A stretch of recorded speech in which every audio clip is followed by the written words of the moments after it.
Good evening everybody. In today's video, I am going to teach you about trigonometric ratios, how in a right angle triangle we use these trigonometric ratios to find the unknown variable which is given to us.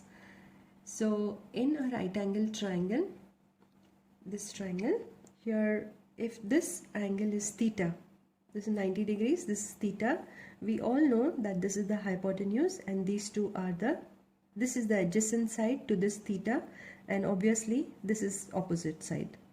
So the first trigonometric ratio is sine theta, or sin we call sine theta. Now this is equal to the opposite side over the hypotenuse. So sine theta, you just see what is opposite to it. AB is opposite to it. So side AB over hypotenuse, that is hypotenuse is AC. And to make it easier, you can remember this as SOH. So SOH, sine opposite hypotenuse. The second trigonometric ratio is cos theta.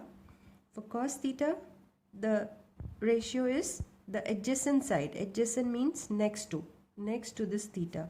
So it's adjacent side over the hypotenuse, which is BC over AC. And the second, and this one we remember it as CAH. The last one is tan theta. Now for tan theta, it is nothing doing with the hypotenuse. So just forget the hypotenuse, remember the opposite side and the adjacent side. So it is opposite over the adjacent, that is opposite side is AB over the adjacent side, which is BC. Now for tan, it is TOA. So we take the first alphabets and remember it like this. So it is TOA. So students find this as very easy to remember. SOH. So SOH is SOH, opposite side hypotenuse.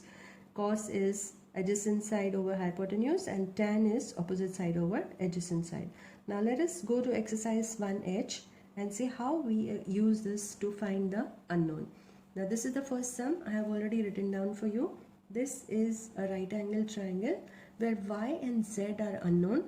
To us, only this angle, which I just used theta, so that is given to us.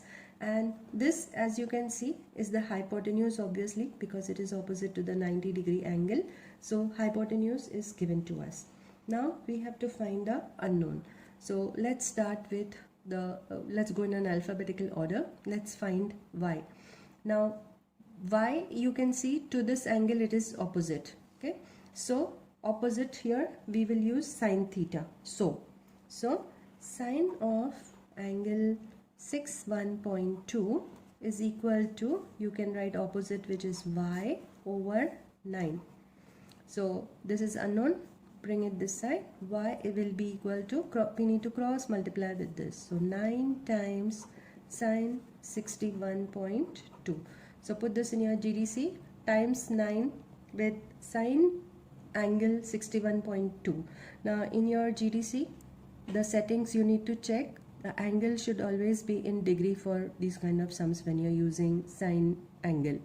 If you have it in radian, then you get a different answer. So convert your angle into degree. So 9 times sine 61.2, when you put it in your GDC, the answer will be 7.89 centimeter. Since 9 was given to me in centimeter, so I can write it in the unit as centimeter, and always write your answer in 3 significant figures. So 7.89 centimeter. Now let us try to use one of these trigonometric ratios for z. Z is here. To this angle 61.2, that is theta here, it is the adjacent side. So adjacent side over the hypotenuse. So I have to use here cos.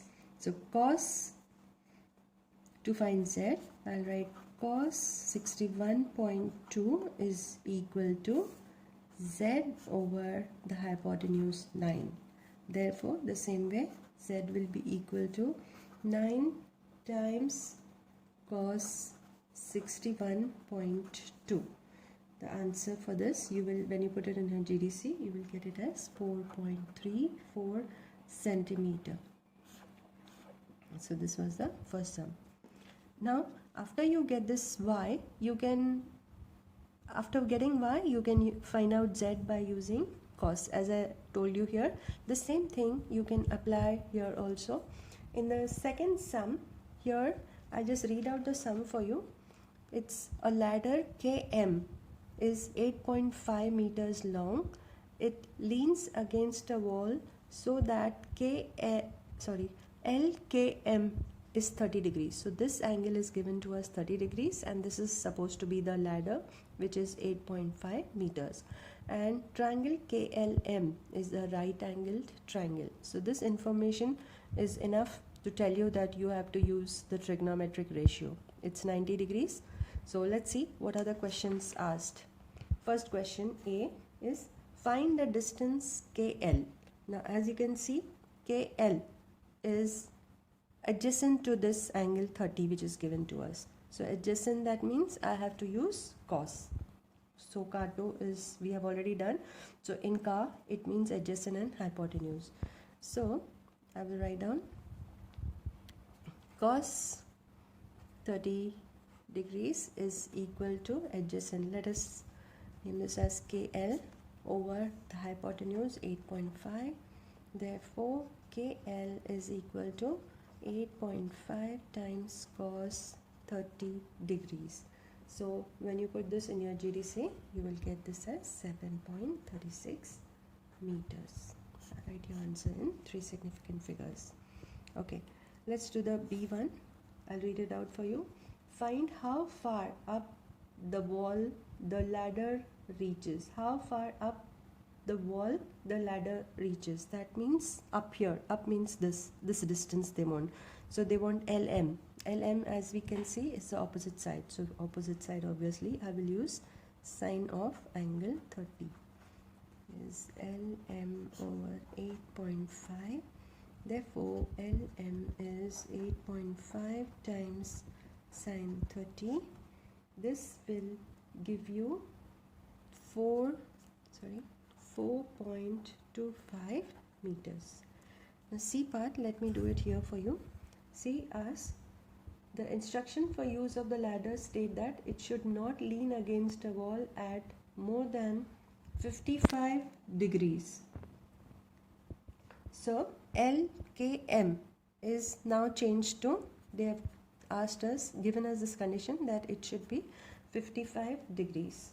So if such is the condition, find the maximum height up the wall that the ladder can reach. So in such condition, now what is LM? So again the same thing I will do. Sine 55 is equal to LM over 8.5. Therefore LM is equal to 8.5 times sine 55. That should give me an answer 6.96 meters if you put this in your GDC. The third sum, let's solve the third sum. I read it out for you. It's on page number 32.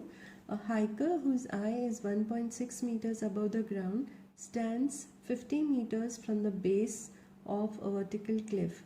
The angle between the line connecting her eye and the top of the cliff and a horizontal line is 58 degrees. The first question is draw a diagram representing the situation. So let's draw this diagram. Here basically they have given us ground level. So this is the ground level, and they say a hiker whose eye is 1.6 meters above the ground. So above the ground, that means this much distance is 1.6 meters. So the hiker is here. Now this person stands 50 meters from the base of a vertical cliff.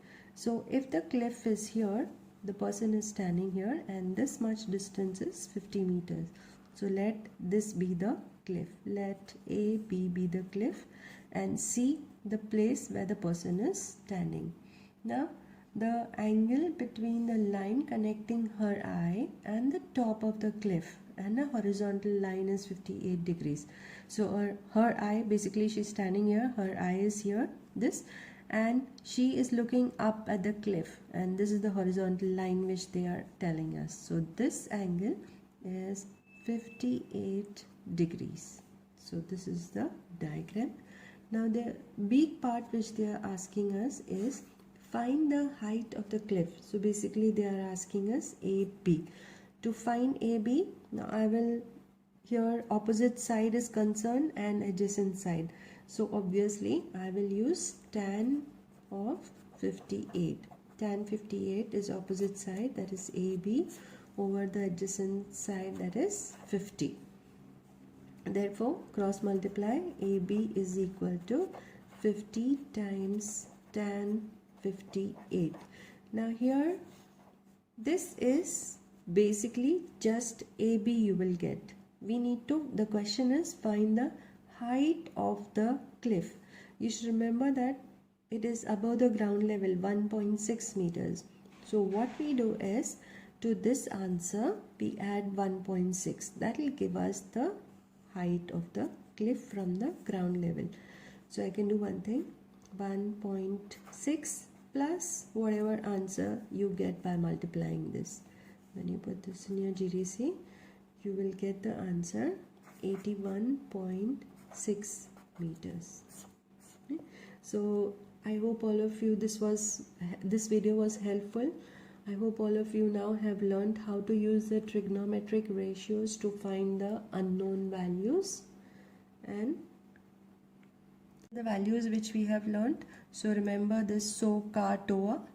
So is sine opposite hypotenuse, ka is cos adjacent hypotenuse, and t is tangent opposite and adjacent. And also please remember, many students make a mistake. They use these with other acute angle triangle or obtuse angle triangle. You cannot use this in any other triangle. It has to be only a right angle triangle, 90 degrees, and hypotenuse will be there when it's a right angle triangle. So please try the sums which in between. I have left out a few sums, so practice them, and I hope this video is helpful. If you have any doubts, please leave your questions in the comment section. I will answer them. I'll try to answer them, and in my next video we shall try and solve the next exercise. Thank you.